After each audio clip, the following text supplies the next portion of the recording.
on the Bolivian altiplano, at an elevation of nearly 3,850 meters above sea level, the air is thin enough that the sky above is a shade darker than the sky at lower altitudes, a deep, saturated blue that belongs more to the upper atmosphere than to the horizons most people inhabit. The sun is closer here, or feels that way, its radiation unfiltered by the thick air column that cushions life at lower elevations, and the temperature swings between day and night are severe in a way that shapes every aspect of life on this high plane. In this environment, one of the most demanding that complex human civilization has ever chosen to inhabit, a culture built one of the greatest cities of the pre-Columbian Americas. They raised stone monuments whose precise construction rivals anything produced in the ancient world. They developed agricultural technologies capable of sustaining large populations in conditions that by all ordinary logic should have limited settlement to small, scattered groups. They created a political and religious system powerful enough to project its influence across hundreds of kilometers of mountain and desert. And they did all of this at an altitude where the oxygen in each breath is roughly 60% of what it would be at sea level, where crops that grow easily at lower elevations require specialized varieties and special growing techniques, and where the landscape itself imposes constraints on human ambition that most civilizations have never had to face. The city was called Tiwanaku, though the name by which its builders knew it is uncertain, since they left no written records. What they left instead were stones, enormous dressed stones fitted together with a precision that still astonishes engineers, arranged in ceremonial complexes whose orientation to the sun and stars and whose specific symbolic vocabulary speak to a civilization with a sophisticated cosmological understanding of its place in the universe. They left the remains of an agricultural system, the raised fields of the Lake Titicaca Basin, whose engineering principles were sophisticated enough that modern agronomists have revived them and found them more productive than conventional farming in the same conditions. They left their influence across a vast territory, from the Pacific coast to the tropical forests of the Amazon basin, visible in the spread of their ceramic styles, their architectural forms, and their religious imagery to communities hundreds of kilometers from the altiplano heartland. And then, around 1000 CE, the city was abandoned.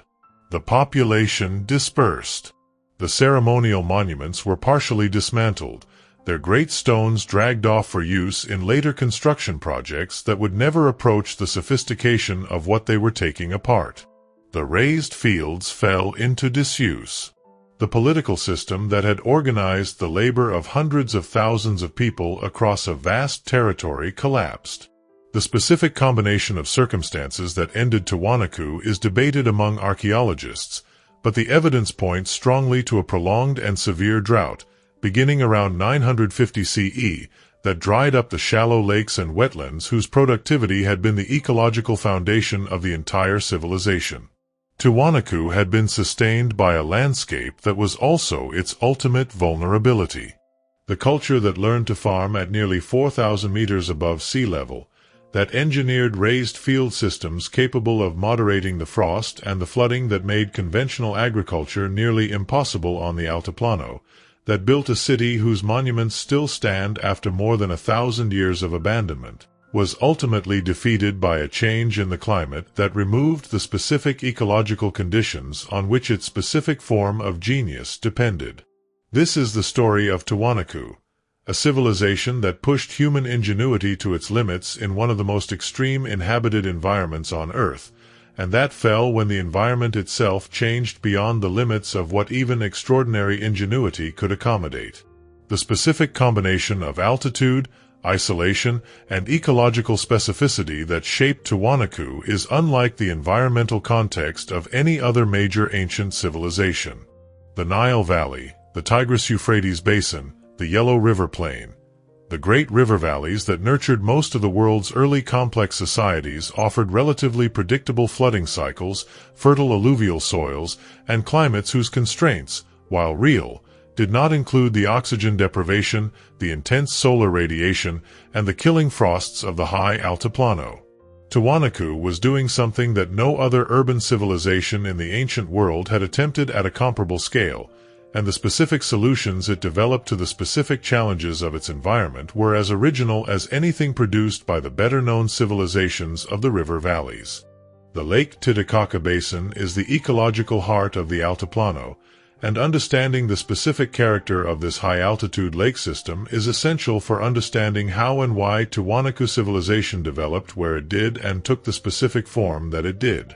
Lake Titicaca is the highest navigable lake in the world, sitting at an elevation of 3,812 meters above sea level on the border between Bolivia and Peru.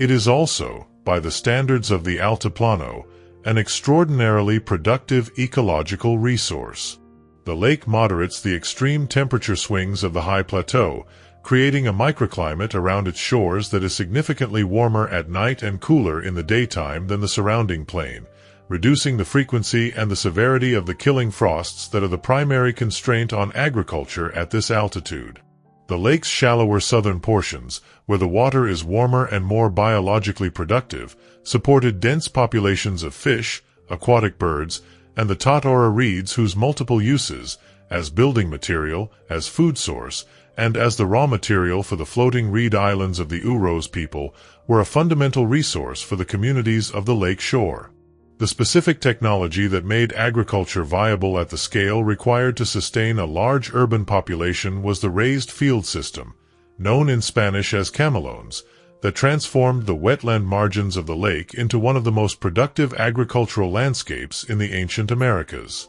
Raised fields were constructed by excavating channels between raised planting platforms, creating a system in which the platforms stood above the water level while the channels between them served simultaneously as drainage, as irrigation, and as a thermal reservoir whose water, warmed during the day by the sun, released heat at night and reduced frost damage to the crops growing on the platforms above. The engineering sophistication of the raised field system becomes clear when its specific functions are analyzed in detail. The channels between the platforms were wide enough and deep enough to absorb the runoff from heavy rain events that would otherwise flood and destroy crops on the plain. The platforms were high enough to keep crop roots above the water table while remaining low enough to allow the thermal benefit of the channel water to reach the crops. The orientation and dimensions of the platforms were adjusted to the specific microclimate of each location, with variations in platform height, channel width,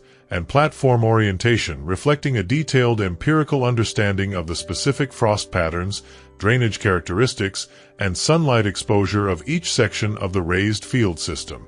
Modern reconstruction of raised fields in the Lake Titicaca Basin has confirmed that the system, when properly maintained, produces crop yields significantly higher than conventional farming in the same area, even without the application of modern fertilizers or pesticides. The specific crops grown in the raised fields included the potato varieties native to the altiplano, which were the primary staple, quinoa and other native grains, and a range of tubers and other vegetables adapted to high-altitude conditions. The agricultural productivity of the raised field system, at its maximum extent covering hundreds of square kilometers of the lake margin, was the material foundation of everything that Tiwanaku built. The specific biology of Lake Titicaca also contributed to the agricultural system in ways that went beyond the thermal buffering of the lake's proximity. The aquatic plants of the lake, harvested from the shallower zones, provided organic material that was added to the raised field platforms to improve their fertility, creating a recycling of nutrients from the lake to the fields that maintained the productivity of the system over the long term. The fish and bird life of the lake, exploited for protein as well as for ritual purposes, was itself part of the ecological web that the raised field system was embedded in, and the health of the lake ecology and the health of the agricultural system were deeply interconnected. The drought that destroyed the raised fields did so partly by lowering the lake level and partly by reducing the biological productivity of the lake itself, and the two processes reinforced each other in a cascade of ecological decline that the Tiwanaku population was powerless to stop. The specific productivity estimates for the Tiwanaku raised field system, based on the combination of modern experimental reconstruction and the analysis of the surviving field dimensions, suggests that the system at its maximum extent could have produced enough food to support a population of several 100,000 people in the Lake Titicaca Basin. This estimate, which exceeds the population that the modern altiplano supports with conventional agriculture by a significant margin, is a measure of the sophistication of the engineering that the Tiwanaku builders applied to the specific challenges of high-altitude farming. The raised field system was not merely an agricultural technique but a transformation of the landscape itself, creating a new kind of productive environment from the wetland margins of the lake that would not have supported intensive cultivation without the engineering investment that the Tiwanaku state organized and maintained. The ceremonial core of Tiwanaku, the complex of monuments and enclosures that formed the religious and political heart of the city, is one of the most impressive archaeological sites in the Americas, and the specific character of its construction tells a detailed story about the cosmological vision and the organizational capacity of the civilization that built it. The most immediately striking element of the Tiwanaku ceremonial complex is the precision of the stonework. The culture's builders used a variety of stone types, including the local sandstone that was available in large quantities near the site and the harder andesite that was quarried at sites on the shores of Lake Titicaca and transported across the lake and overland to the building site. The andesite blocks, some of them weighing several hundred tons, were dressed to precise dimensions using stone and bronze tools, fitted together without mortar in joints whose precision allows the insertion of nothing thicker than a piece of paper between adjacent surfaces, and arranged in structures whose specific geometric proportions and astronomical orientations reflect a sophisticated understanding of solar and stellar cycles. The Akapana Pyramid is the largest structure at Tiwanaku, a 7-tiered platform approximately 17 meters high and 200 meters on each side that served as the primary focus of ceremonial activity at the site. The pyramid's construction involved the movement and placement of enormous quantities of stone and earth, and its interior drainage system, a network of interconnected channels and shafts that controlled the movement of water through the structure during rain events, is one of the most sophisticated pieces of hydraulic engineering in the ancient Americas. The specific character of the Akapana drainage system, which directed water through the structure in a controlled descent that scholars have connected to symbolic representations of rainfall and fertility, reflects the integration of hydraulic engineering and cosmological symbolism that characterizes Tiwanaku's architectural tradition. The Kalasasaya is a large rectangular enclosure whose standing stone columns define the perimeter and whose interior contains the Ponce monolith, a carved anthropomorphic figure nearly 3 meters tall that represents one of the most important examples of Tiwanaku stone sculpture. The Kalasasaya's orientation is astronomically significant, with its eastern gateway aligned to the rising sun on the equinoxes in a way that served as a calendar marker for the agricultural and ceremonial cycles of the year. The precision of this alignment, which has been verified by modern astronomical analysis, demonstrates that the builders of Tiwanaku had a detailed observational understanding of the solar cycle and were able to translate that understanding into architectural form with considerable accuracy. The Gateway of the Sun, perhaps the most famous single object from Tiwanaku, is a monolithic stone doorway carved from a single block of andesite weighing approximately 10 tons. Its upper register carries a complex carved relief centered on a frontal figure that scholars identify as the staff god, a supernatural being depicted holding staffs in both outstretched arms and flanked by rows of smaller attendant figures in profile. The specific iconographic program of the Gateway of the Sun remains incompletely understood, but its connection to the broader tradition of staff god imagery that appears across a wide area of the Andes makes it one of the most important documents of ancient Andean religious thought. The condition of the Gateway of the Sun today, standing in its current position within the Kalasasaya enclosure, is the result of a long history of movement and disturbance that has made its original placement uncertain. When it was first described by European visitors in the colonial period, it was lying on its side and partially buried. It was raised to its current position in the early 20th century, but whether this position corresponds to its original placement in the Tiwanaku ceremonial complex is debated by archaeologists. The crack that runs through the upper portion of the gateway, visible in photographs and in person, was already present when the monument was first documented and has been attributed variously to seismic damage, to frost action, and to the stresses imposed by the monument's movement. Whatever its cause, the crack is a reminder that even the most impressive achievements of ancient stone construction are subject to the slow attrition of geological time. Its upper register carries a complex carved relief centered on a frontal figure that scholars identify as the staff god, a supernatural being depicted holding staffs in both outstretched arms and flanked by rows of smaller attendant figures in profile. The specific iconographic program of the Gateway of the Sun, whose details have been analyzed as a calendar, a cosmological diagram, and a mythological narrative by different researchers, remains incompletely understood, but its connection to the broader tradition of staff god imagery that appears across a wide area of the Andes makes it one of the most important documents of ancient Andean religious thought. The political and social organization of Tiwanaku, the specific institutions and relationships through which the civilization managed its internal affairs and projected its power across a large territory, is a question that has been approached through both archaeological evidence and the comparative study of the Andean civilizations that preceded and followed Tiwanaku in the long sequence of Andean political development. Tiwanaku was not a state in the sense of a territorially unified political unit governed by a single central administration in the way that the later Inca Empire was. The political system of Tiwanaku was more complex and more varied in its specific forms of control and influence across different parts of its territory.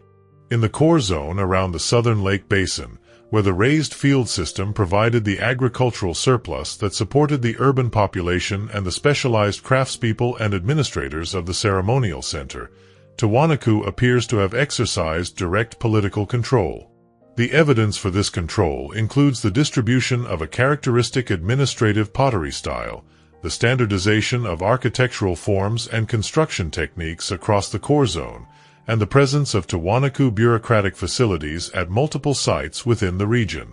The relationship between Tiwanaku and more distant communities was structured differently, through what scholars have described as a system of colonies and exchange relationships rather than direct administrative control. Tiwanaku established formal colonies at ecologically complementary zones at lower elevations, including the Pacific coast valleys of what is now northern Chile and southern Peru and the tropical lowland margins of the Amazon basin. These colonies provided access to resources not available on the altiplano, including the coca leaf and the dried fish and the tropical fruits that were important components of the Andean dietary and ritual economy, while the altiplano core provided the colonies with the dried and freeze-dried foods, the craft goods, and the ritual prestige objects whose distribution was one of the mechanisms through which Tiwanaku maintained its political influence. The role of the ceremonial center in this political economy was not merely symbolic but actively functional. The large-scale ritual feasting that the evidence at Tiwanaku documents, in which enormous quantities of food and drink, particularly chicha, the fermented corn beer of the Andes, were consumed in communal ceremonies, was one of the primary mechanisms through which the political elite maintained its relationships with subordinate communities and rewarded the labor that the construction and maintenance of the ceremonial complex required. The ceramic evidence for large-scale feasting, including the distinctive Tiwanaku drinking vessels that have been found at sites across the region, reflects the specific political economy of a system in which hospitality and ceremony were instruments of power rather than simply expressions of generosity.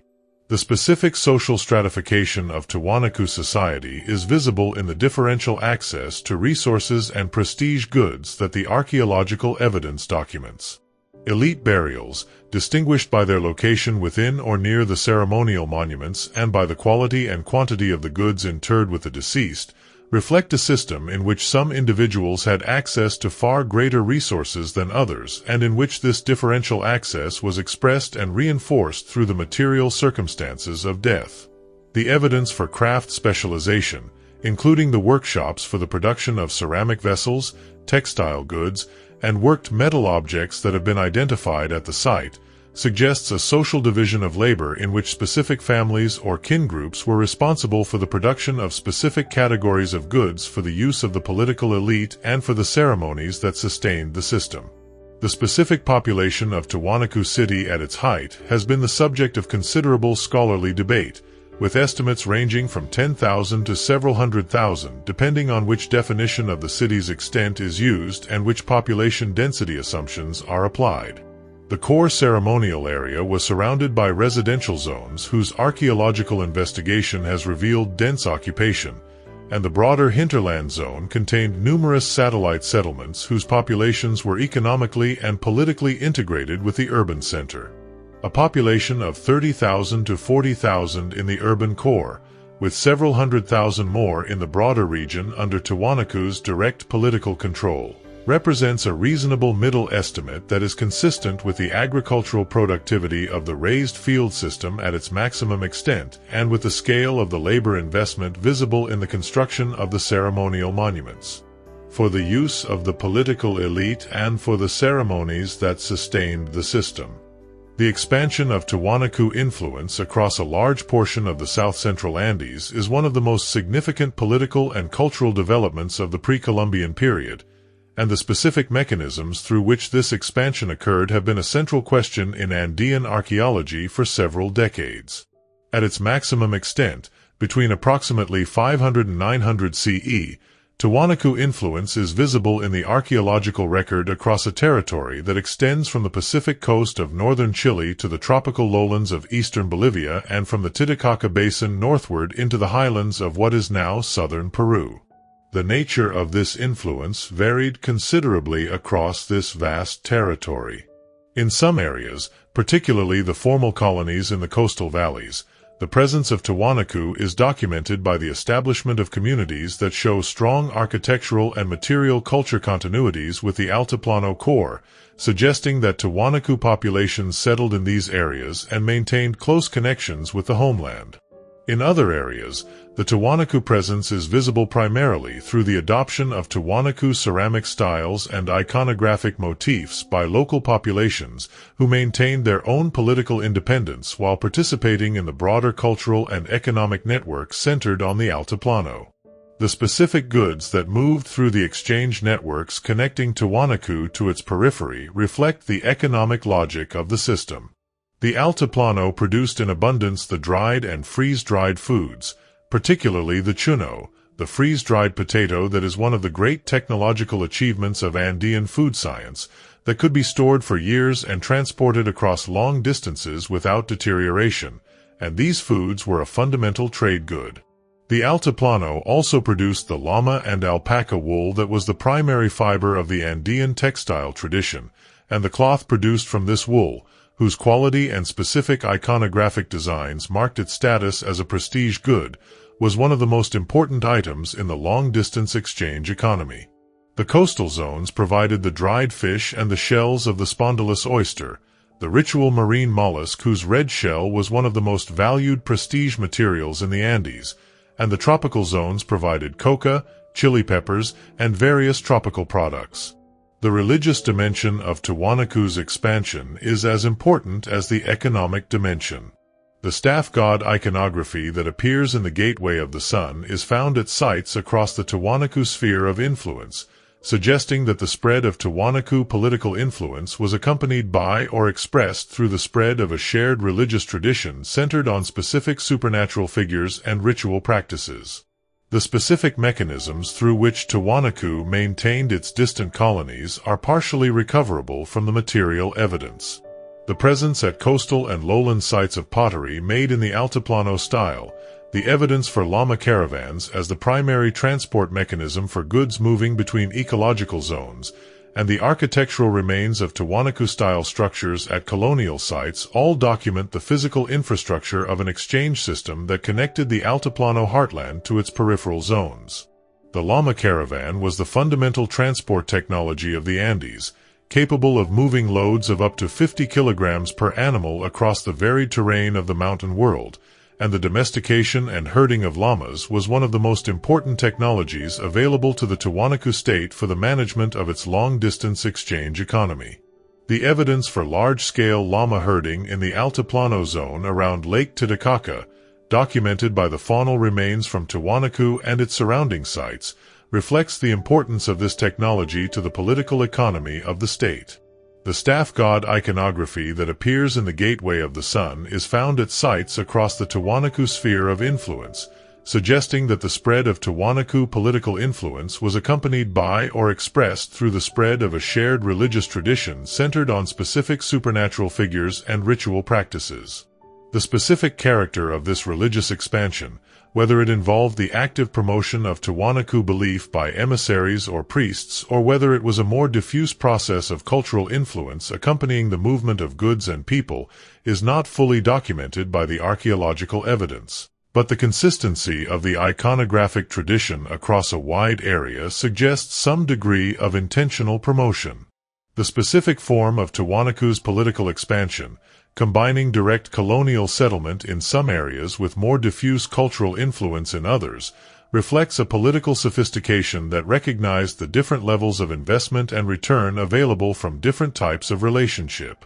Direct colonies required the movement of populations and the establishment of administrative infrastructure, which was expensive but produced direct control over key resources. Indirect influence, transmitted through the exchange of prestige goods and the spread of the Tiwanaku religious tradition, was cheaper to establish and maintain but produced less reliable access to the resources of the peripheral zones. The Tiwanaku state managed both types of relationships simultaneously, and the evidence for both in the archaeological record reflects the pragmatic flexibility of a political system that adapted its methods to the specific conditions of each peripheral zone. The astronomical knowledge of Tiwanaku, which is embedded in the architecture of the ceremonial complex and in the iconographic programs of its monuments, represents one of the most sophisticated traditions of observational astronomy in the pre-Columbian Americas and one that served simultaneously as a practical calendar and as a cosmological framework for understanding the city's place in the universe. The orientation of the major structures at Tiwanaku to the rising and setting positions of the sun at the solstices and equinoxes is the most immediately visible expression of astronomical knowledge in the city's architecture. The Kalasasaya enclosure, whose eastern gateway aligns with the sunrise on the equinoxes, functioned as a solar observatory that allowed the precise determination of the moment of the equinox, which was one of the key markers in the agricultural and ceremonial calendar. The alignment of the Akapana pyramid and the other major structures with the cardinal directions and with specific astronomical events reflects a consistent concern with orienting the built environment in relation to the movements of celestial bodies that is one of the defining characteristics of Tiwanaku architectural design. The iconographic program of the Gateway of the Sun has been interpreted as a representation of the solar calendar.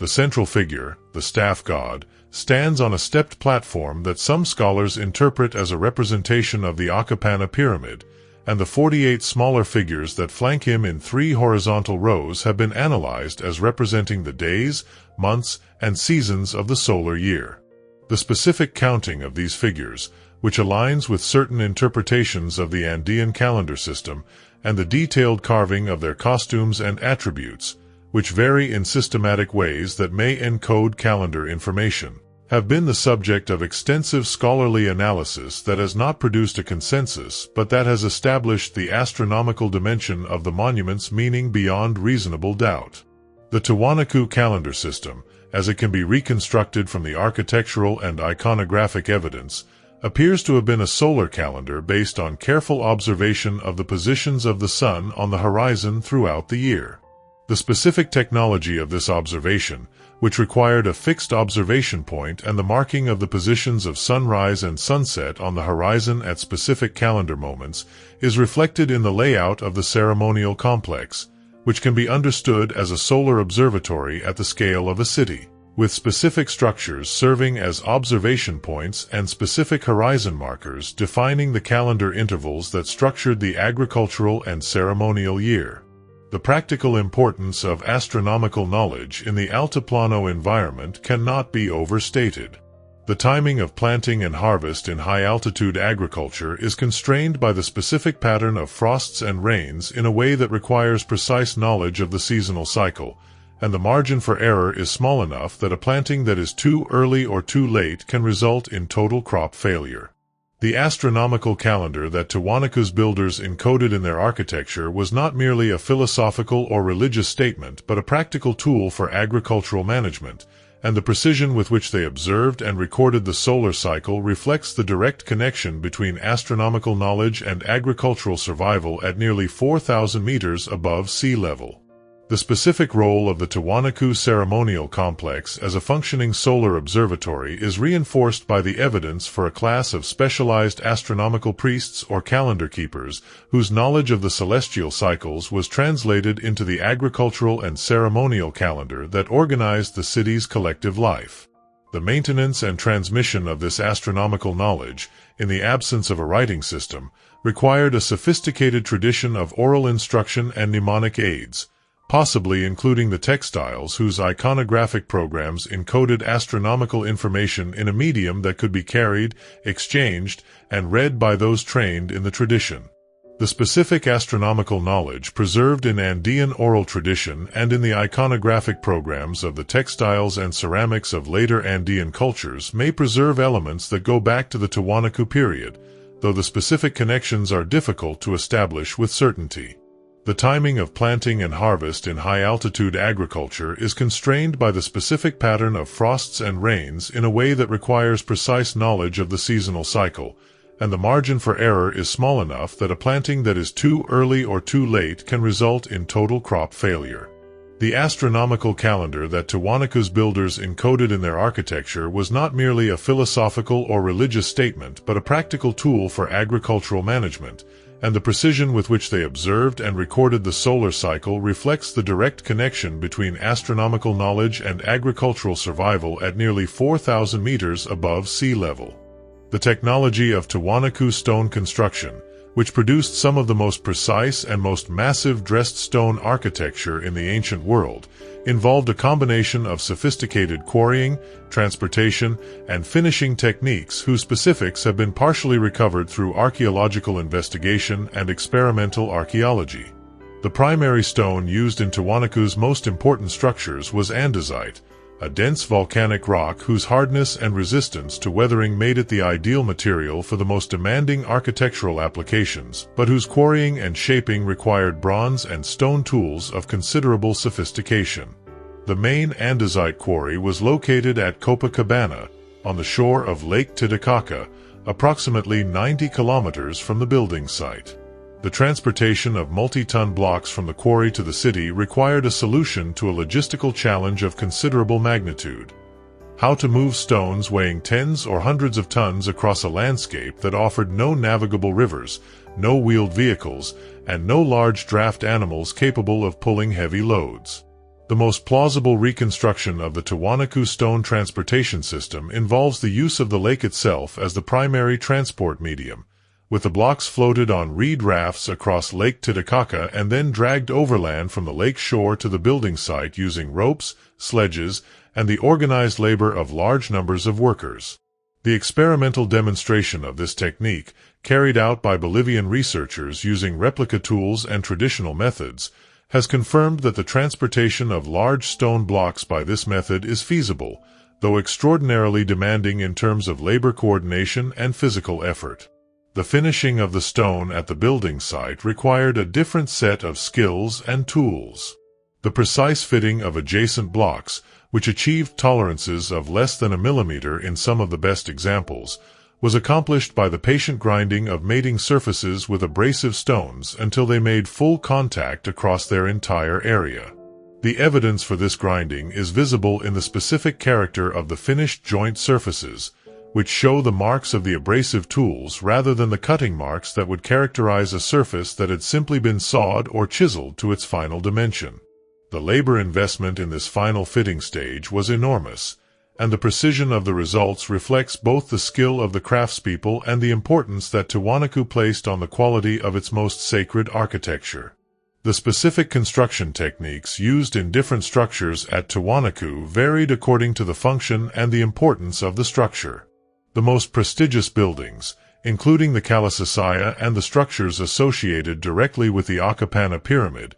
used the highest quality andesite dressed to the finest tolerances. Secondary structures used sandstone, which was more easily worked but less durable. The distribution of stone types and construction qualities across the site is itself a map of the social and religious hierarchy of Tiwanaku, with the finest material and workmanship concentrated at the ceremonial core and becoming progressively less refined in the residential and secondary areas of the city. The movement of the largest stones, including the 10-ton monolithic gateway of the Sun and the several hundred-ton blocks used in the construction of the Tiwanaku complex, required the coordination of hundreds or thousands of workers using rope and leverage to overcome the inertia of masses that no mechanical advantage available to the Tiwanaku builders could reduce to manageable proportions without the organization of very large human teams. The evidence for this organized labor is visible in the scale of the achievements themselves, and it is one of the most direct indicators of the political capacity of a state that could compel or persuade the concentrated effort of large numbers of people on projects whose benefits were experienced as symbolic and religious rather than immediately practical.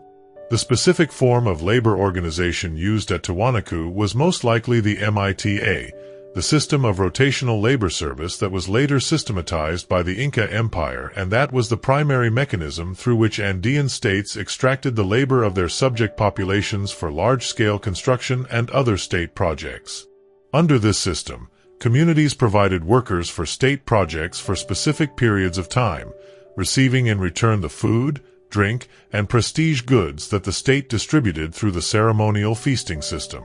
The workers who built the Tiwanaku monuments were not slaves in the sense of permanent unfree labor, but rather community members fulfilling an obligation that was understood as a form of reciprocal exchange between the community and the state, with the state's ceremonial and religious functions understood as services that justified the labor obligation that supported them. And it is one of the most direct indicators of the political capacity of a state that could compel or persuade the concentrated effort of large numbers of people on projects whose benefits were experienced as symbolic and religious rather than immediately practical. The Tiwanaku, a separate temple complex at the southern edge of the Tiwanaku site, is in some respects the most technically impressive element of the entire city. Its H-shaped stone blocks fitted together in a system of interlocking joints that has no clear parallel in any other ancient architectural tradition, and whose engineering logic has been the subject of extensive debate among both archaeologists and engineers. The Tiwanaku, whose name means Gate of the Puma in Aymara, was a large terraced platform whose superstructure was built from a combination of red sandstone for the bulk of the construction and hard gray andesite for the most precisely worked elements. The andesite components of the Tiwanaku include a series of H-shaped stones cut with recesses and projections designed to interlock with adjacent stones in a system that distributed structural loads in a way that no individual element could be removed without compromising the stability of the connected elements. The precision of these joints, which in some cases approaches the tolerances achievable with modern machine tools, is the feature of the Tiwanaku that has most attracted popular attention and that has most resistant to explanation by those who prefer to attribute the construction to non-human intelligence rather than to the organizational and technical capacities of the Tiwanaku state. The specific tools used to achieve the Tiwanaku's precision are partially recoverable from the tool marks left in the stone surfaces. The marks indicate the use of stone picks and chisels for the rough shaping, progressively finer abrasives for the intermediate finishing, and final lapping with very fine abrasive material for the achieving of the precision tolerances required for the interlocking joint system. The entire process, from rough quarrying to final assembly, required the sequential application of multiple levels of skill and the maintenance of quality control across a production process that may have involved hundreds of workers at different stages.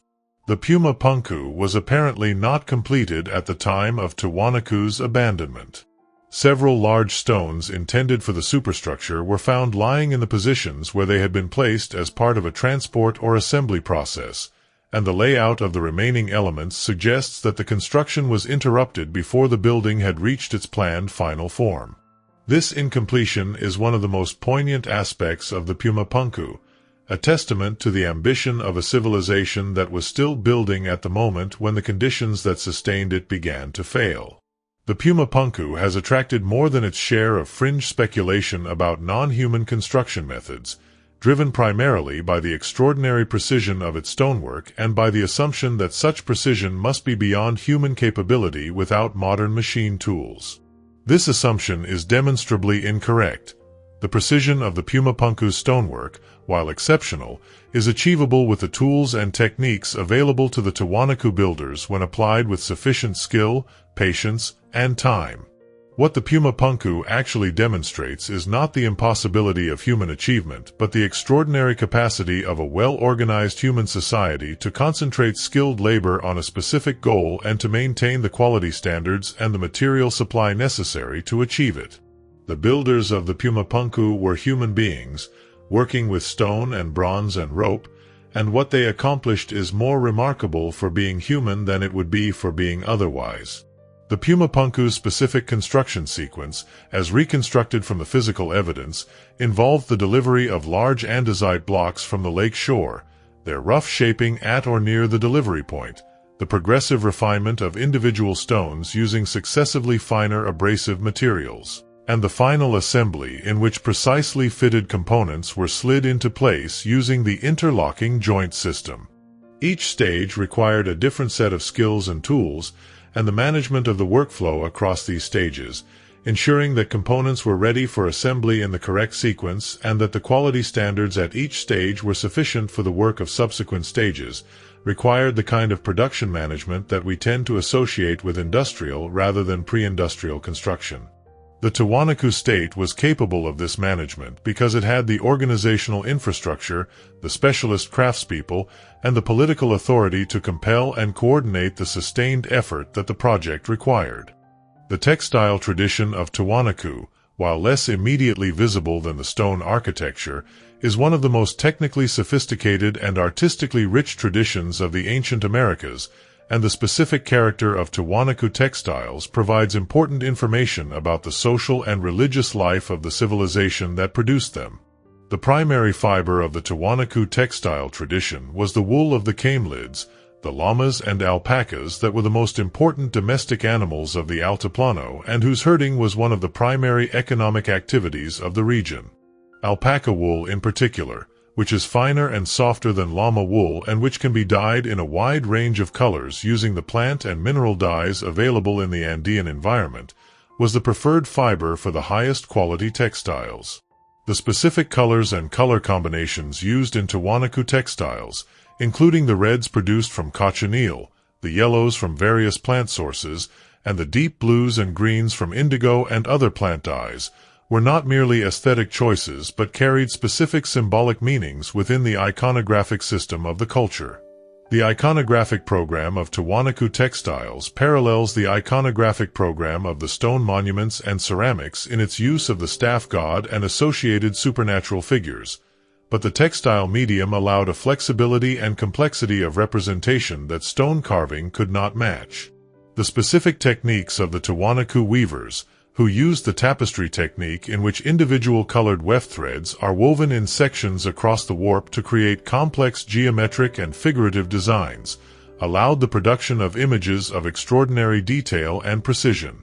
The finest examples of Tiwanaku tapestry weaving, some of which have been preserved in the dry coastal burial environments of northern Chile and southern Peru, rank among the most technically accomplished textiles produced anywhere in the ancient world. The coastal preservation conditions that have allowed the survival of Tiwanaku textiles in Chile and Peru are the result of the extreme aridity of the Pacific coastal desert, which extends from the northern Atacama through the Peruvian coastal zone and is one of the driest places on Earth. The same aridity that makes agriculture virtually impossible without irrigation preserves organic materials with extraordinary fidelity over very long periods of time, and the textiles, baskets, wooden objects, and other perishable materials found in the coastal burial sites of the region provide a picture of Tiwanaku material culture that the altiplano sites themselves cannot match because the higher humidity and the freeze-thaw cycles of the highlands destroy organic materials relatively quickly. The coastal textiles are therefore a window into aspects of Tiwanaku culture that would otherwise be largely invisible, and their study has been one of the most productive areas of Tiwanaku research in recent decades. The social role of textiles in Tiwanaku culture was as significant as their aesthetic role. The distribution of specific textile types and qualities across different social levels reflected and reinforced the social hierarchy, with the finest tapestry textiles restricted to the elite and the more ordinary weaves available to the general population. The use of textiles in the burial of the dead, with high-status individuals wrapped in multiple layers of fine cloth, made textiles one of the primary material expressions of social status at the moment of death. The offering of textiles in ritual contexts, including the burning of cloth as a sacrifice and the deposition of textile goods in religious offerings, integrated the textile tradition into the ceremonial life of the culture in a way that gave cloth a significance beyond its practical function. The production of textiles at Tiwanaku was organized as a form of state-controlled craft production in which specialist weavers produced the high-quality tapestry textiles used as prestige goods and ceremonial objects. The evidence for this state control of textile production comes from the distribution of weaving tools and the consistency of the finest tapestry designs across the Tiwanaku sphere, which suggests centralized quality control and design standardization rather than the variation that would be expected from dispersed household production. The specific iconographic motifs that appear on the finest Tiwanaku textiles, the staff god and associated supernatural figures, are the same motifs that appear on the stone monuments and the ceramics, reflecting the integration of the textile tradition into the broader symbolic program that the state used to communicate its authority and its cosmological vision across the full range of its material culture. The diet and agricultural practices of the Tiwanaku population reflect the extraordinary ingenuity with which the civilization adapted to the specific ecological constraints of the high altiplano, developing a food system whose diversity and sophistication belied the apparent harshness of the environment. The potato is the primary food plant of the altiplano, and the Tiwanaku civilization was the inheritor of a tradition of potato cultivation and domestication that had been developing in the Lake Titicaca Basin for several millennia before the emergence of the Tiwanaku state. The specific potato varieties cultivated at the altiplano were adapted to the short growing season and the extreme temperature fluctuations of the high-altitude environment, and the Tiwanaku farmers maintained a diversity of varieties far greater than modern commercial agriculture preserves, with different varieties suited to different microenvironments and different culinary uses. The technology of freeze-drying, which exploited the extreme cold of altiplano nights to remove moisture from potato and other tubers and produce a product that could be stored for years without deterioration, was one of the most important food preservation technologies of the ancient Americas and was developed in the altiplano environment where the natural conditions for the process are available for much of the year. Quinoa, the grain-like seed of the Chenopodium quinoa plant that has become a global food trend in the 21st century, was a staple crop of the Tiwanaku civilization and one of the most nutritionally complete plant foods available in the Andean environment. Quinoa's high protein content and its complete amino acid profile make it an unusually nutritious grain equivalent for a population that had limited access to animal protein, and its adaptation to the cold, high altitude, and relatively dry conditions of the altiplano made it one of the few grain crops that could be reliably cultivated in the Tiwanaku heartland. The organization of quinoa cultivation within the raised field system and the specific varieties of quinoa maintained by Tiwanaku farmers are among the less well-documented aspects of the civilization's agricultural system, but the importance of the crop in the Tiwanaku diet is documented by the archaeobotanical evidence from excavations at the site and its hinterland. Animal protein in the Tiwanaku diet came primarily from the camelids, whose meat was consumed both fresh and dried, and from the abundant fish of Lake Titicaca, particularly the now endangered native species that were caught in large quantities using nets and traps. The evidence for the consumption of the lake's fish by the Tiwanaku urban population is documented by the fish remains found in the residential areas of the city and by the artistic representations of fish in the ceramic and textile traditions. The importance of the lake as a food source reinforces the connection between Tiwanaku's prosperity and the specific ecological productivity of the Lake Titicaca Basin, and it makes the eventual decline in the lake's productivity, caused by the sustained drought that reduced water levels and diminished the shallow littoral zones most productive for fish and aquatic birds, even more significant as a factor in the civilization's collapse. The evidence for the specific dietary composition of the Tiwanaku population, recovered from the isotopic analysis of skeletal remains and from the plant and animal remains in excavated contexts, documents a diet that was more varied than the harsh environment might suggest. The combination of the high-altitude staple crops, the lake fish, the camelid meat and products, and the trade goods arriving from lower-altitude zones created a nutritional profile that was adequate for the maintenance of a healthy and productive population, and the relative rarity of the severe malnutrition markers that characterize populations living on the edge of subsistence suggests that the Tiwanaku agricultural system, in normal years, was providing sufficient food for its population. The periodic crises caused by frost damage, drought, and flooding were real, but were managed through the state's redistribution of the preserved food stocks that were one of the most important instruments of political authority. The processing and preservation of food at Tiwanaku involved technologies whose sophistication reflects both the specific environmental conditions of the altiplano and the organizational capacity of the state. The freeze-drying of potatoes to produce chuno was a process that exploited the natural cold of the altiplano nights in a controlled way.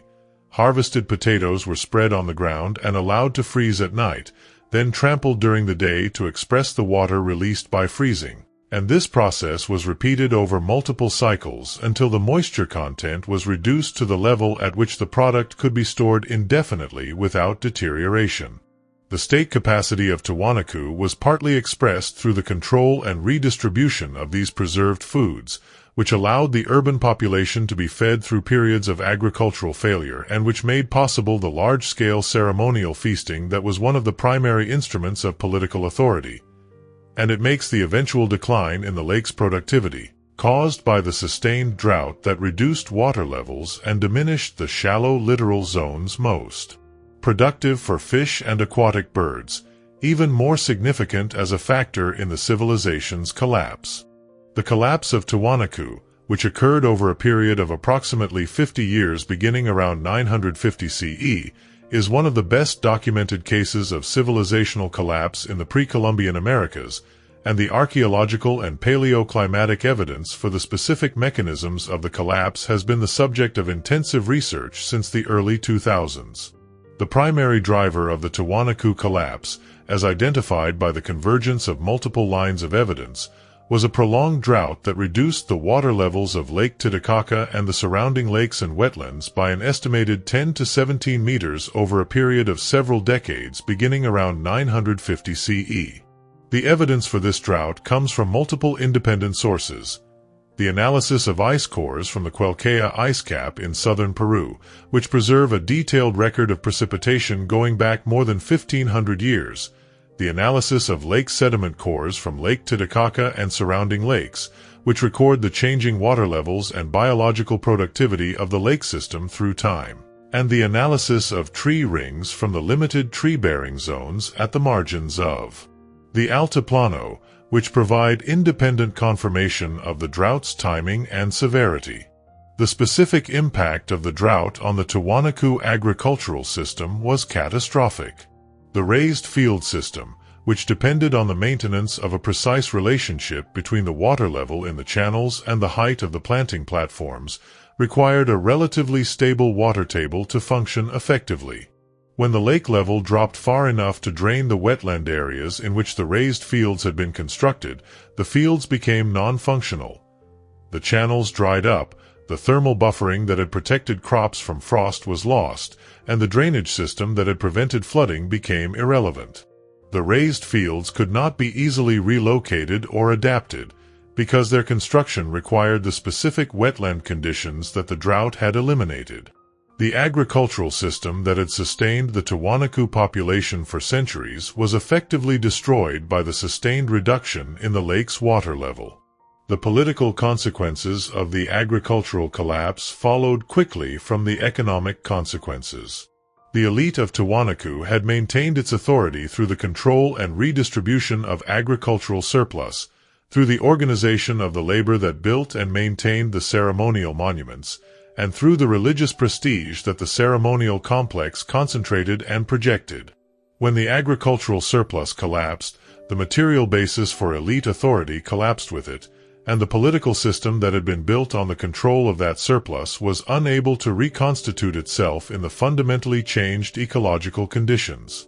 The population of the city center dispersed, the construction of new monuments ceased, and the existing monuments began to be dismantled by groups who valued the dressed stones for practical construction purposes more than for the symbolic functions they had served. The collapse of Tiwanaku was not a sudden catastrophe but a gradual process whose signs were visible for decades before the city's abandonment. The evidence for reduced construction activity, declining ceramic production quality, and the contraction of the exchange networks in the decades before the final abandonment suggests that the system was under stress for a significant period before the collapse became definitive. The specific events that triggered the final abandonment of the urban center are not recoverable from the archaeological record, but the convergence of the drought, the agricultural collapse, the political fragmentation, and the dispersal of the population all point to a process in which the various elements of a complex system failed in a cascade that reinforced and accelerated the overall collapse.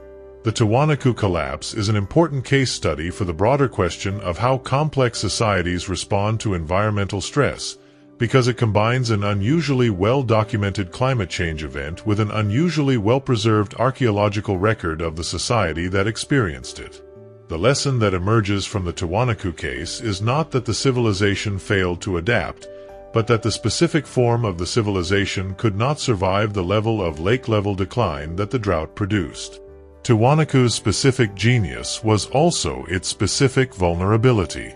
The comparative study of climate-driven civilizational collapse, which has been energized by the relevance of these historical cases to contemporary concerns about the relationship between climate change and political stability, has identified Tiwanaku as one of the clearest examples of a civilization destroyed by a climate event rather than by internal failure. The timing of the drought's onset, which can be dated with considerable precision from the ice core and lake sediment records,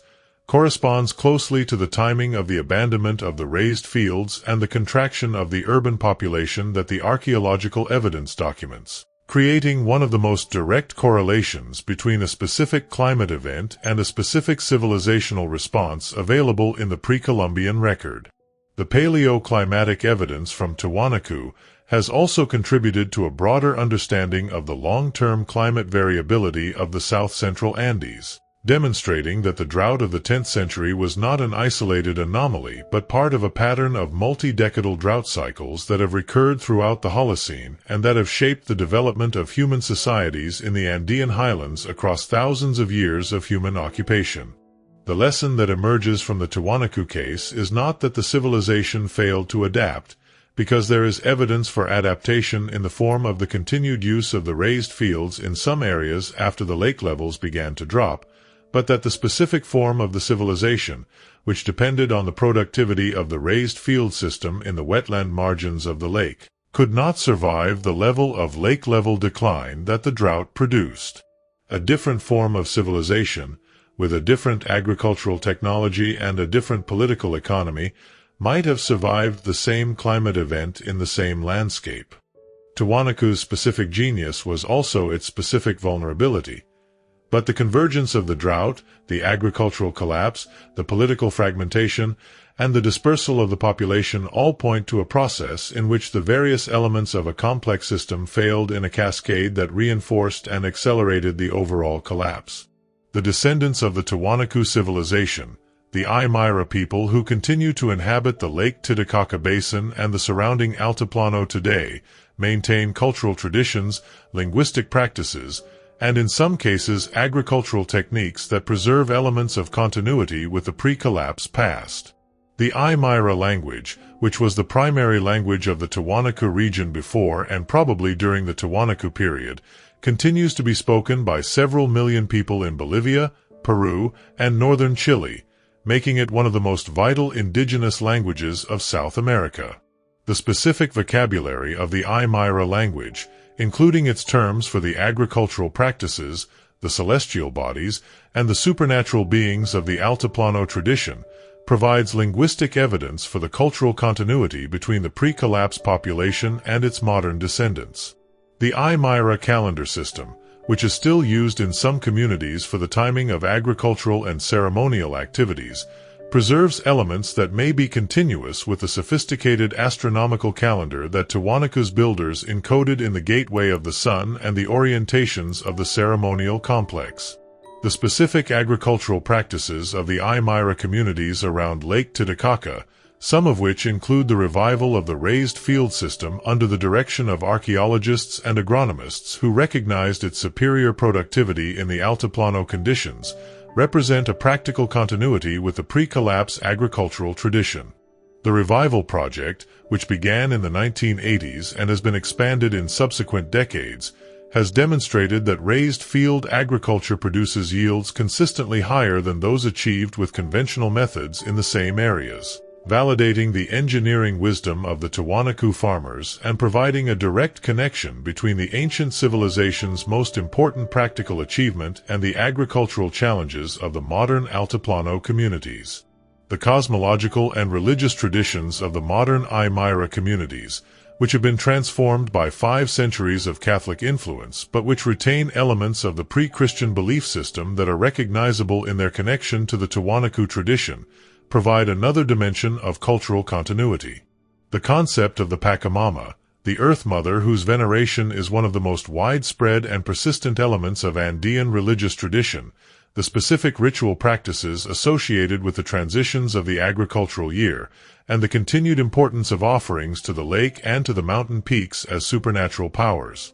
all connect the modern Aymara communities to a religious tradition that predates the Tiwanaku state and that survived the collapse of that state to continue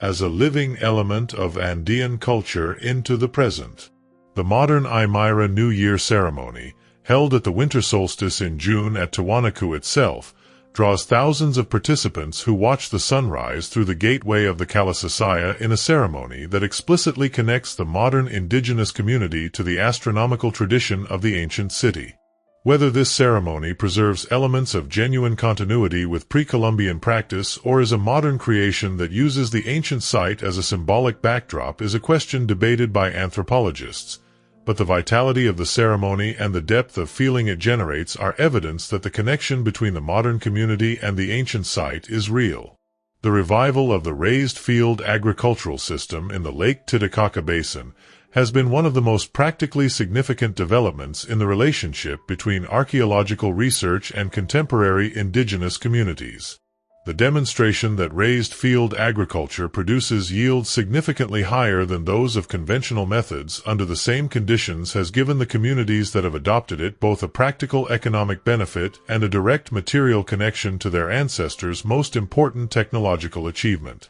The raised fields that are being reconstructed and farmed today in the communities around the lake are not replicas or tourist attractions but working agricultural systems, their productivity testifying to the wisdom of the engineers who first designed them more than 1,000 years ago. Whether this ceremony preserves elements of genuine continuity with pre-Columbian practice or is a modern creation that uses the ancient site as a symbolic backdrop for contemporary identity claims is a question debated by anthropologists. But the vitality of the ceremony and the depth of feeling it generates in its participants are evidence that the connection between the modern community and the ancient site is real, whatever its specific historical content.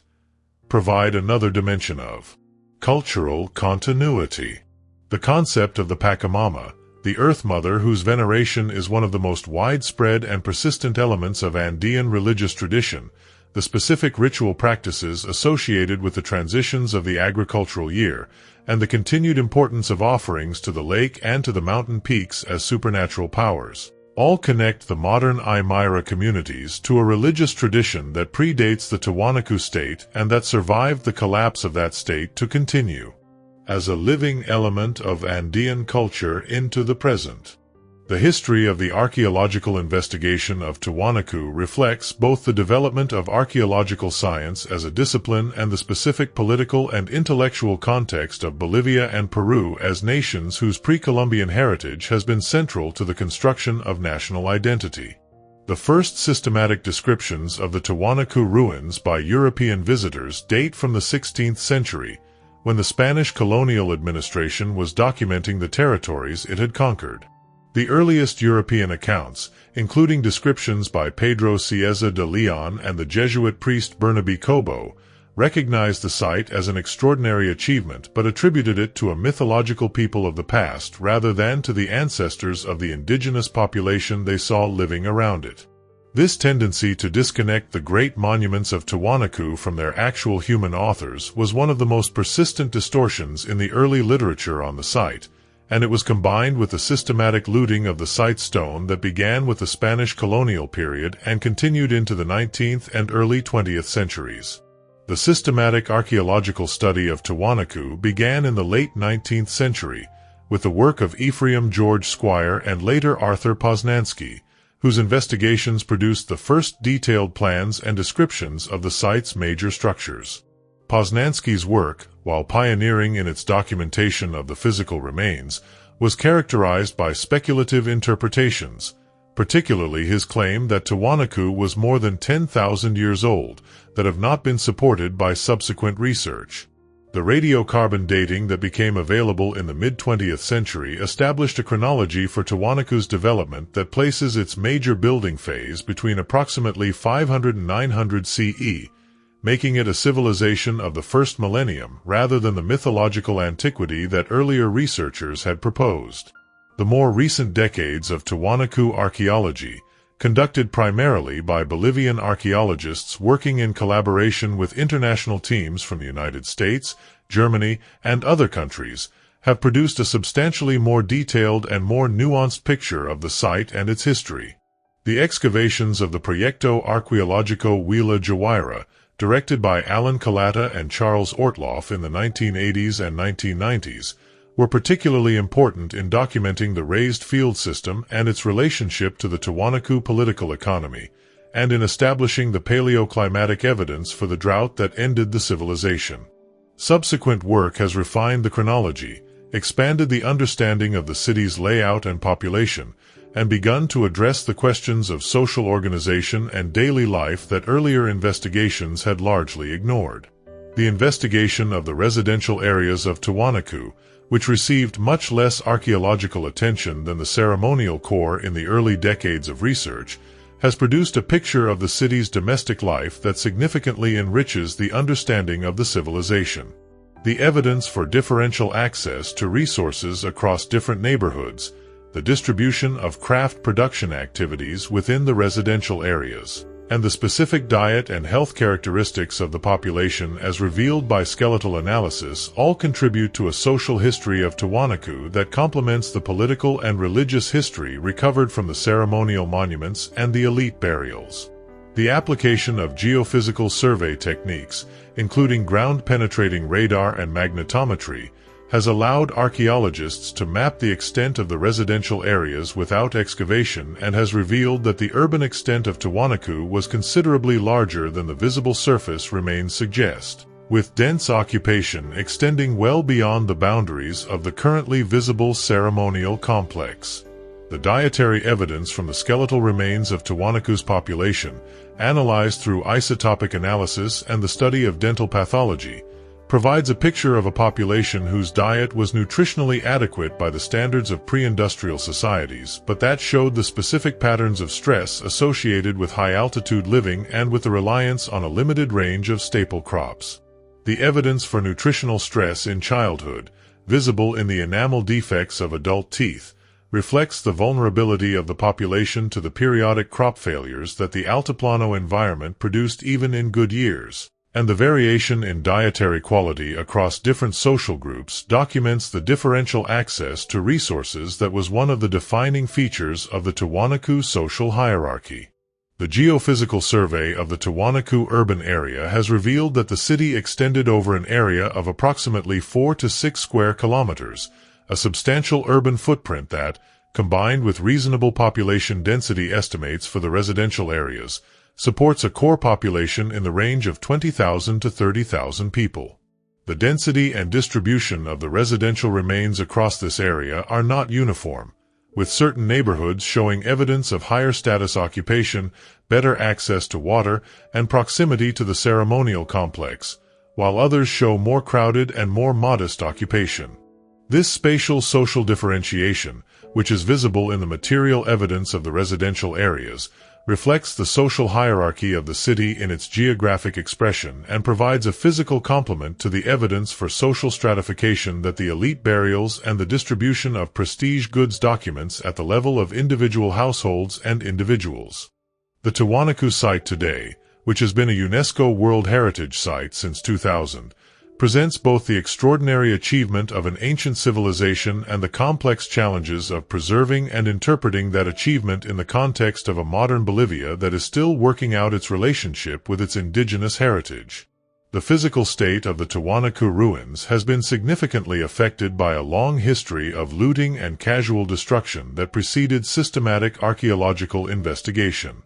The most severe damage occurred during the colonial and early Republican periods, when Tiwanaku's dressed stones were systematically removed for use in construction projects in La Paz and in the nearby town of Tiwanaku itself. The Church of Tiwanaku Town, the railway station built in the 19th century, and numerous buildings in La Paz contain Tiwanaku stones that were taken from the site without documentation or archaeological recording. The specific structures that suffered most severely from this stone robbing were those whose dressed stones were most easily accessible, and the result is a site in which the most impressive surviving structures are those whose construction made the removal of individual stones most difficult. The modern presentation of the site, which includes a museum, reconstructed sections of major structures, and a visitor circuit through the main ceremonial complex, has been developed with varying degrees of archaeological rigor and visitor accessibility. The reconstruction of the Calisasaya stone gateway and of sections of the Acapana pyramid has been controversial among archaeologists, who debate the extent to which reconstruction that goes beyond the stabilization of existing remains is appropriate for a site whose stratigraphic integrity has already been compromised by a long history of looting.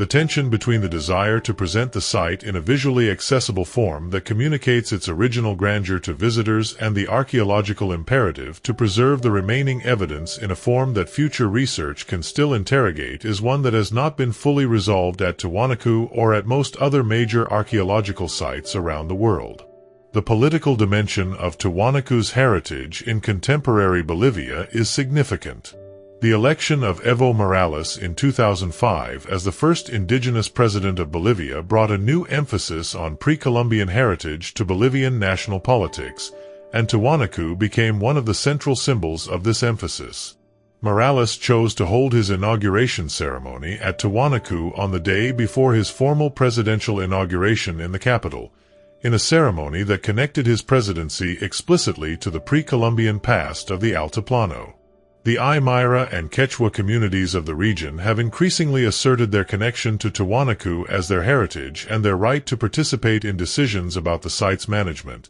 a process that is part of the broader international movement toward the inclusion of indigenous communities in the stewardship of the archaeological sites associated with their ancestors. The economic dimension of the site's heritage value is also significant. Tiwanaku is one of Bolivia's primary tourist destinations and one of the most important sources of international tourism revenue for a country where tourism plays an increasing role in the economy. The development of the tourism infrastructure around the site has created employment and economic activity in the nearby community,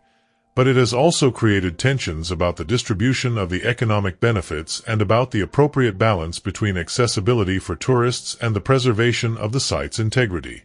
The specific models of heritage tourism that are being developed at Tiwanaku, with their emphasis on community involvement and the presentation of the site's significance within the broader context of living Aymara culture rather than as a relic of a dead civilization, reflect an increasingly sophisticated understanding of what heritage tourism can and should do. The conservation challenges at Tiwanaku are compounded by the specific environmental conditions of the altiplano. The freeze-thaw cycles that affect the stone surfaces throughout the year, expanding and contracting the moisture in the stone's pores with a mechanical force that gradually disaggregates the material, are particularly damaging to the sandstone components of the site, which are more porous and more vulnerable to frost damage than the andesite. The salt efflorescence that affects some of the stone surfaces, produced by the migration of soluble salts through the stone and their crystallization at the surface, detaches thin layers of stone in a process that is slow but cumulative and that requires specialized treatment to halt. The resources available for addressing these conservation challenges at a remote Bolivian site are significantly more limited than those available at comparable sites in Europe or North America, and the gap between what the site needs and what can be provided is one of the central concerns of the international conservation community that takes an interest in Tiwanaku's long-term survival. A process that is part of the broader international movement toward the inclusion of indigenous communities in the stewardship of the archaeological sites associated with their ancestors. The experience of being at Tiwanaku, walking through the remains of a city that was one of the great urban centers of the ancient Americas, produces a quality of historical encounter that the specific character of the site, its altitude, its isolation, and its specific preservation state makes distinctive from the experience of almost any other archaeological site in the world. The altitude is the first thing. At nearly 3,850 meters above sea level, the body feels the thinness of the air within minutes of arriving, a slight dizziness, a mild headache, a breathlessness that arrives sooner than expected after the smallest exertion. The people who built Tiwanaku were born to this altitude and adapted to it over generations, their blood carrying more oxygen per unit volume than the blood of lowland populations. For visitors from lower elevations, the altitude is a constant reminder that this is a genuinely extreme environment, a place where the human body is operating near the edge of its physiological tolerance, and that the civilization that chose this extreme environment as its home was doing something that demanded an extraordinary degree of physiological and cultural adaptation. The sky at Tiwanaku is the sky that the civilization's builders looked at when they oriented their monuments to the rising sun. At nearly 4,000 meters, the atmosphere is thin enough that the stars are brighter and more numerous than at lower altitudes, and the Milky Way on a clear night is a broad band of light across the sky rather than a pale suggestion. The specific stars and star groups that the Tiwanaku astronomers observed when they calibrated their solar calendar, the Pleiades whose heliacal rising marked the beginning of the agricultural year, the Southern Cross whose position in the sky served as a clock and a compass, are still visible in the same positions relative to the sun that they occupied when the gateway of the sun was carved. The continuity of the sky is one of the most profound connections available between a modern visitor and the ancient civilization, a shared visual field across a gap of 1,000 years. The stones of Tiwanaku have a specific quality in the light of the altiplano. The andesite, dark and dense, absorbs the intense solar radiation of the high altitude and radiates it back slowly as warmth as the afternoon progresses, so that the blocks that were cold in the morning shade are warm to the touch by midday. The specific texture of the dressed stone surfaces, worn smooth by centuries of weather but retaining in their finest details the marks of the tools that shaped them, communicates directly the physical effort that went into creating them. Running a hand along the joint between two andesite blocks that fit together with almost no gap, feeling the coolness of the stone and the precision of the contact, is one of the closest experiences available of the specific quality of skill and intention that the Tiwanaku builders invested in their work. The landscape around Tiwanaku, the flat altiplano extending to distant mountain horizons, with Lake Titicaca visible to the northwest and the snow-covered peaks of the Cordillera Real to the east, gives a sense of the environmental context of the civilization that its buildings alone cannot supply. The wind is a constant presence on the altiplano, the cold, thin air moving across the flat plain with a persistence that shapes the experience of being in this landscape as much as the altitude or the light. The people who built Tiwanaku lived with this wind every day, and its effect on the experience of the site, carrying the cold of the lake and the mountains and filling the spaces between the stones with a sound that has not changed in 1,000 years, is one of the most direct connections available between the modern visitor and the environment that shaped the civilization. The cold that the altiplano imposes, even on summer days when the sun is strong enough to warm the stone, is another element of that connection, a physiological reminder that this is a place that demands adaptation rather than mere presence. The city was not built in isolation but in a specific landscape that shaped everything about it. The specific resources available, the specific constraints on agriculture, the specific astronomical observations that were possible, and the specific quality of light and sky and cold that made the altiplano at once one of the most challenging and one of the most beautiful inhabited environments in the world. The specific quality of the silence at Tiwanaku, interrupted only by the wind and the occasional distant sound of traffic or animals from the surrounding communities, is one of the most memorable sensory experiences of the site. At this altitude, even ambient sound seems different, the air too thin to carry sound with the same richness it would have at lower elevations, and the expanse of the altiplano absorbs rather than reflects the sparse sounds that break the quiet. Walking between the great stones of the Kalasasaya in this silence, with the gateway aligned to the east and the Akapana visible through the trees to the south, is as close as most visitors will get to the experience of walking in a pre-Columbian city, not in the noise and activity that the city once contained but in the specific spatial and visual relationships that the builders intended, the proportions of the enclosures, the weight of the stones, the alignment of the gateways, all still working as the architects designed them to work, communicating across the gap of 1,000 years in a language that does not require translation. Tiwanaku stands today as a set of ruins on the altiplano, its greatest structures partially collapsed, its stones scattered by centuries of looting, its population long since dispersed into the communities of the surrounding region.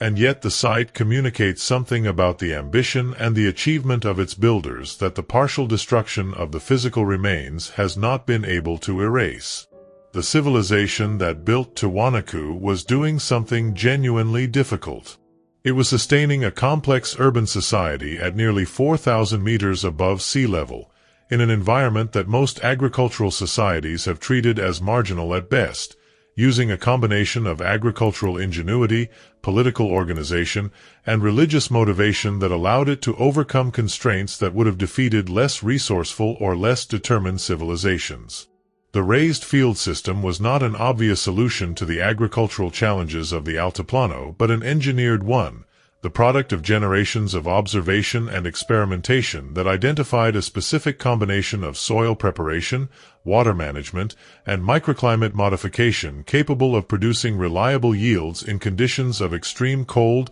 unpredictable frost, and variable rainfall. The stone architecture of the ceremonial complex was not merely impressive but precisely calibrated, its astronomical alignments not decorative but functional, its construction tolerances not excessive but exactly sufficient to serve the specific structural and symbolic purposes for which the buildings were designed. The collapse of Tiwanaku, when it came, was not the result of failure but of the removal of the specific conditions that had made the civilization's specific form of success possible. The drought that dried the lake and destroyed the raised fields was not something that more sophisticated management or better technology could have prevented. It was a fundamental change in the climatic conditions that had supported the system. The civilization that built Tiwanaku did not fail. It was defeated by circumstances beyond the reach of human ingenuity, and the civilization that succeeded it, the Aymara communities that still inhabit the same landscape today, carried forward the cultural knowledge that the collapse could not destroy. The stones of Tiwanaku, fitted together with extraordinary precision 1,000 years ago and still fitted together today, are evidence of something that does not require the survival of the civilization that produced them to be significant: the capacity of human beings, in any environment and at any level of technological development, to apply the full force of their intelligence and their determination to the specific challenges of the specific place they inhabit. Tiwanaku's builders did not have wheels or iron or writing. They had organization, observation, and a willingness to do the difficult work that their environment demanded, and they produced from these resources a civilization whose achievements still command admiration and whose stones still stand at the edge of the sky. The edge of the sky is not a metaphor at Tiwanaku. At nearly 4,000 meters, the horizon between the land and the atmosphere is closer than it is anywhere else that complex civilization has been sustained, and the quality of the light at that altitude, the sharpness of the shadows, the depth of the blue in the midday sky, and the blaze of the stars at night, is part of the specific aesthetic experience of a place that exists at the boundary between the human world and the upper air. The people who built their greatest monuments here, who aligned their gateways to the rising sun and carved the movements of the stars into their stone, understood themselves to be living at the edge of something significant. The sky they looked at was the same sky we see when we visit. The stones they placed with such care are still where they left them. The rest, the people and the politics and the daily life and the hopes and the fears, has gone the way of everything that lives. But the stones remain, and they are enough. The specific character of what remains at Tiwanaku, massive fitted stones in a flat landscape under a vast sky, communicates something about the priorities of the civilization that made them that no amount of contextual explanation can substitute for. These were people who looked at the sky with enough attention and patience to understand its cycles, who moved stone with enough organization and skill to realize their understanding in permanent form, and who created from these activities a city that was simultaneously a calendar, a religious center, and a monument to the specific human capacity for doing difficult things beautifully.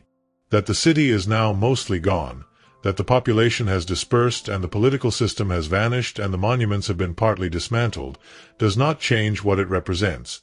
Evidence that human beings, given the right conditions and the right motivation, can do things that outlast the civilization that produced them by 1,000 years and still, on a quiet morning at the edge of the sky, take the breath away. This is what ancient history, at its best, can do. Not just inform the mind about the facts of the past, but produce in the body, standing in the right place at the right time, the physical recognition of what human beings are capable of when they apply themselves fully to the challenges of their particular place and moment. Tiwanaku is that place. The moment is now, or whenever you arrive. The stones will still be there, fitted together with their extraordinary precision, under the same high-altitude sky that the builders looked at when they placed them, still communicating across 1,000 years of silence. If this documentary has kept you company through the night, consider subscribing so you never miss the next quiet journey. And if you are ready for another story from the ancient world, there is one waiting for you on the screen now.